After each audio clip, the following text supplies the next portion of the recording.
মা, আজ তুমি সকাল সকাল উঠে স্নান করলে কেন?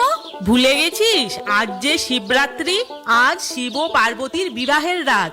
আজ সারা রাত ধরে শিব ঠাকুরের পুজো করা হয়। ও, তার মানে আজ তুমি উপোস করবে। কিন্তু কেন?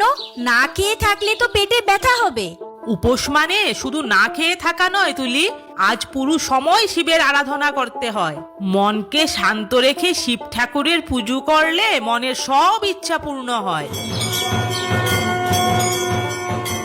ওম নমঃ শিবায়, ওম নমঃ শিবায়, ওম নমঃ শিবায়, ওম নমঃ শিবায়, ওম নমঃ শিবায়।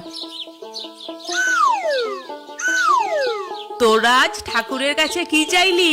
আমি চেয়েছি যাতে আমি একটা ভালো মানুষ হতে পারি, আর আমি সামনে পরীক্ষায় যাতে ভালো রেজাল্ট করতে পারি এটা চেয়েছি, পড়াশোনা না করে। হুম, না না, মানে পড়াশোনা করে।